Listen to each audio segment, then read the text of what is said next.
Bapak, Ibu, dan saudara-saudariku yang terkasih dalam Tuhan kita Yesus Kristus, salam sejahtera untuk kita semua. Berkat Allah yang Maha Kuasa senantiasa menyertai kita. Hari Rabu tanggal 8 September tahun 2021 adalah pesta kelahiran Santa Perawan Maria. Setiap tanggal 8 September, gereja sedunia merayakan pesta kelahiran Santa Perawan Maria. Pesta ini sesungguhnya menunjukkan betapa gereja mengasihi dan menghormati Maria sebagai wanita yang mempunyai peranan besar di dalam karya keselamatan Allah. Gereja mengajarkan bahwa Allah setelah kejatuhan manusia menjanjikan seorang penebus bagi umat manusia. Penebus itu adalah anaknya sendiri. Untuk maksud luhur itu, Allah membutuhkan kerjasama manusia. Allah membutuhkan perempuan untuk mengandung dan melahirkan anaknya. Kebenaran iman ini dikatakan Santo Paulus dalam suratnya kepada jemaat di Galatia. Setelah genap waktunya, maka Allah mengutus anaknya yang lahir dari seorang perempuan. Galatia pasal 4 ayat 4. Perempuan itu ialah Maria, seorang putri keturunan Abraham. Dalam konteks pengakuan iman inilah, gereja merasa perlu untuk menentukan suatu hari khusus, yaitu pada tanggal 8 September, untuk merayakan peristiwa kelahiran Maria. Seturut sejarah, mulanya pesta ini dirayakan di lingkungan gereja timur berdasarkan ilham dan tulisan-tulisan apokrif pada abad ke-6. Akhir abad ke-7, barulah pesta ini diterima dan dirayakan di dalam gereja barat atau gereja Katolik Roma.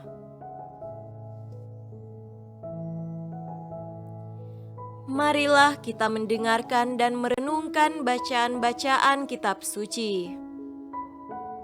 Bacaan pertama dari nubuat Mika pasal 5 ayat 1-4a.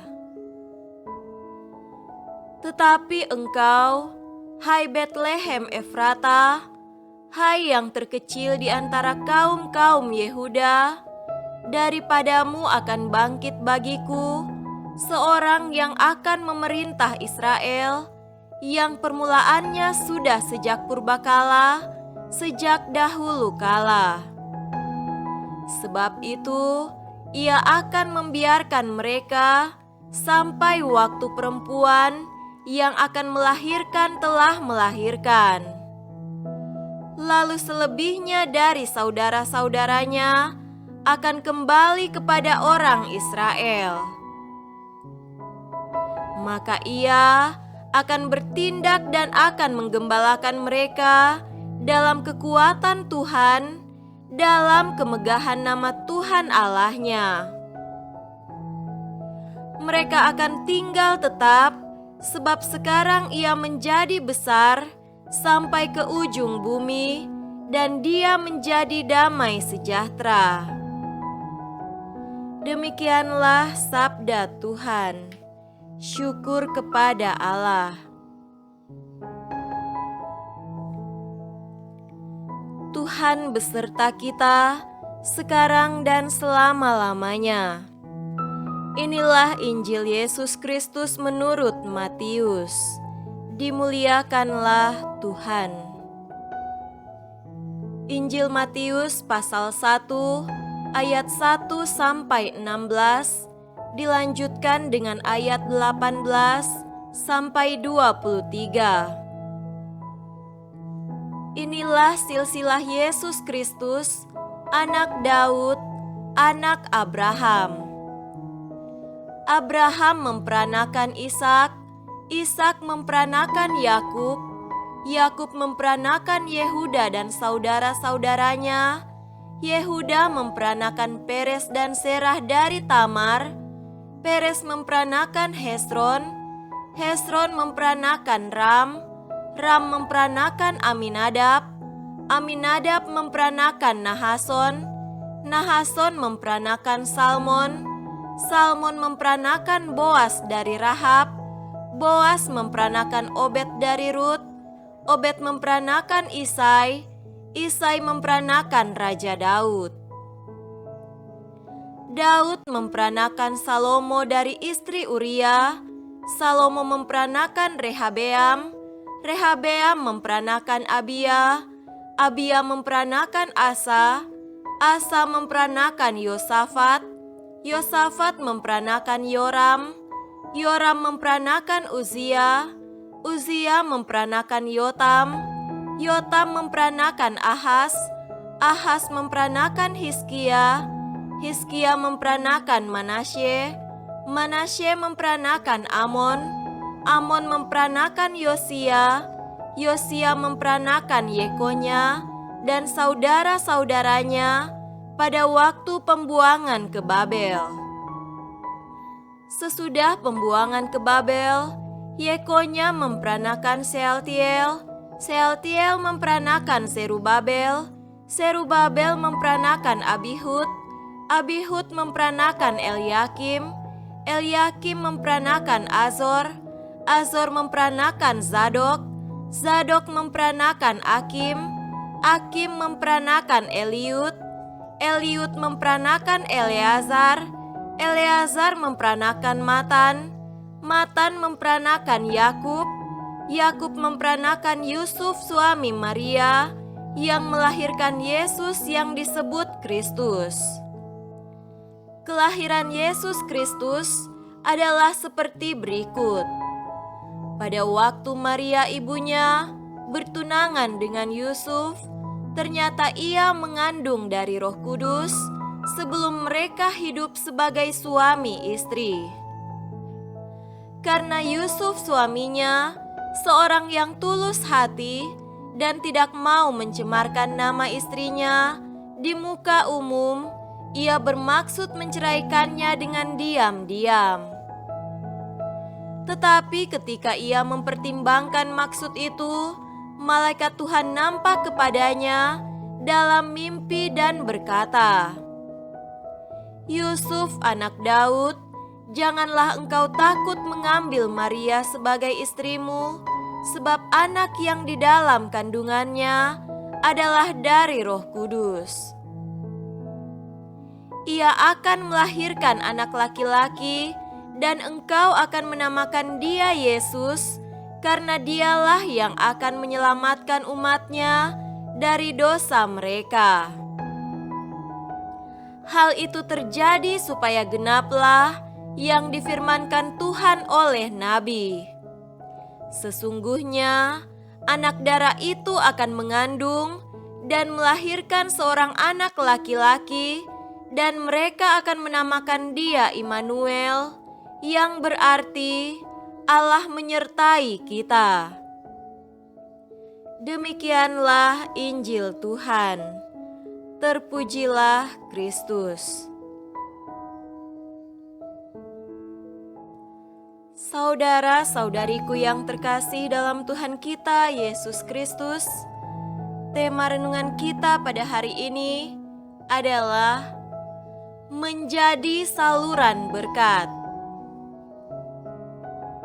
Hari ini kita merayakan pesta kelahiran Santa Perawan Maria.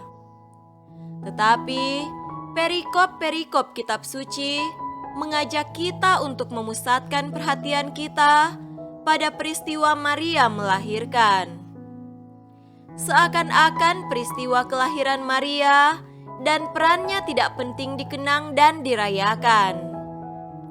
Padahal dari cerita-cerita tentang ibu yang melahirkan, kita tahu bahwa ibu yang melahirkan disertai dengan penderitaan tersendiri. Tetapi oleh semua orang, penderitaan ini dimengerti sebagai penderitaan yang sangat membahagiakan. Setelah melewati saat-saat kritis sakit bersalin, betapa bahagianya ibu yang melahirkan anaknya. Tangisan bayi seakan berubah menjadi rangkaian kata-kata berkat yang mengubah sakit bersalin menjadi kebahagiaan. Berbahagialah para ibu yang melahirkan. Saudara-saudariku terkasih, sepertinya Maria lebih banyak bermain di belakang layar. Waktu gereja mau merayakan kelahirannya, yang diceritakan adalah Maria melahirkan Yesus. Dikatakan dalam Mika pasal 5 ayat 2, sebab itu ia akan membiarkan mereka sampai waktu perempuan yang akan melahirkan telah melahirkan. Lalu selebihnya dari saudara-saudaranya akan kembali kepada orang Israel.